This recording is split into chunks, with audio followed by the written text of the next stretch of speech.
Hello दोस्तों, मैं हूं उमर सानी और आप मुझे सुन रहे हैं अपने चैनल एक्स मुस्लिम स्पार्टिकस पर।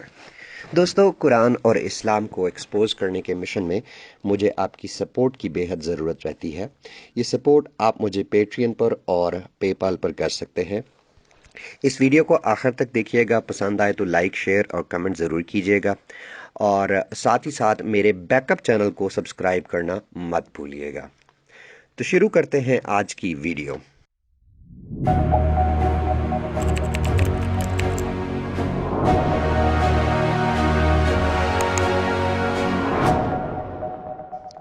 दोस्तों, आज की वीडियो में कायनात की सबसे सच्ची किताब का हम एक और फ्रॉड पकड़ने जा रहे हैं। मैं पूरे दावे से कहता हूं कि कोई भी मुसलमान थोड़ी सी भी अकल इस्तेमाल करे तो कुरान के हर चैप्टर से कम 5-6 गलतियां निकाल सकता है। ये ऐसे बड़े बड़े ब्लंडर्स हैं जो ये साबित करते हैं, प्रूव करते हैं कि कुरान किसी ऑल नोन और ऑल वाइज गॉड की नहीं, बल्कि वाकई 1400-1500 साल पहले किसी आम इंसान की लिखी हुई किताब है। आज साइंस से ये रियलिटी प्रूव हो चुकी है कि कायनात यानी यूनिवर्स 13.7 बिलियन साल पहले शुरू हुई।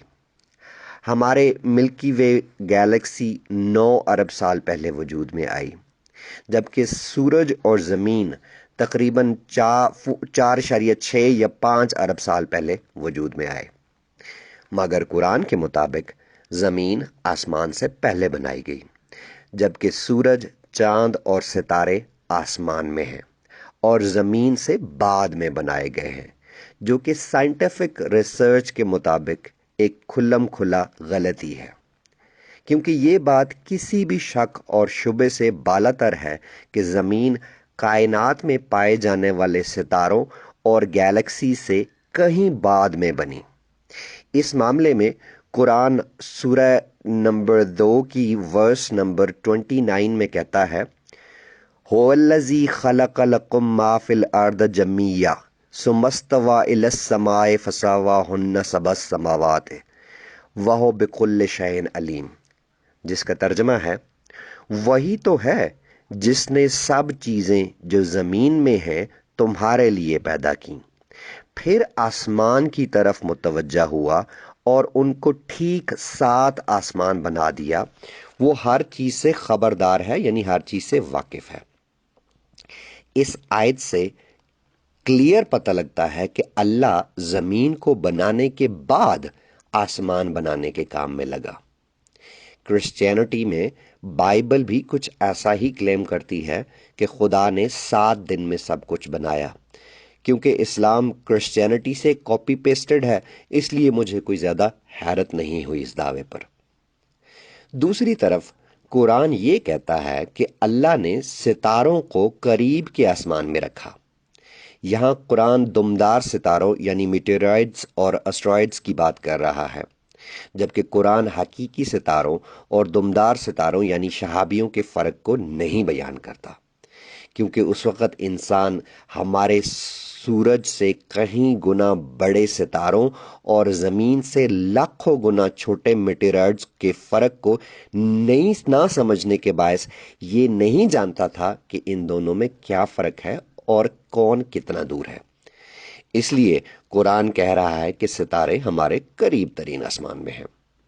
अब इसमें कुरान की एक और आयत भी आती है और रिडिकुलसली इस आयत में इन सितारों को शैतानों को मारने के लिए इस्तेमाल करने का बयान किया गया है।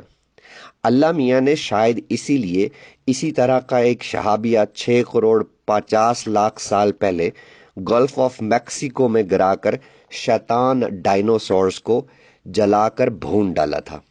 शायद अल्लाह मियाँ को अपना ये कारनामा याद नहीं था। कुरान सूरह नंबर 67 की वर्स नंबर 5 में कहता है, और हमने करीब के आसमान को तारों के चरागों से जीनत दी, यानी उसे सजा दिया, और इनको शैतान के मारने का आला बनाया। आला मीन्स इंस्ट्रूमेंट। और उनके लिए दहकती आग का अजाब तैयार कर रखा है। اس آیت میں ستارے قریب کے آسمان کی زینت ہے۔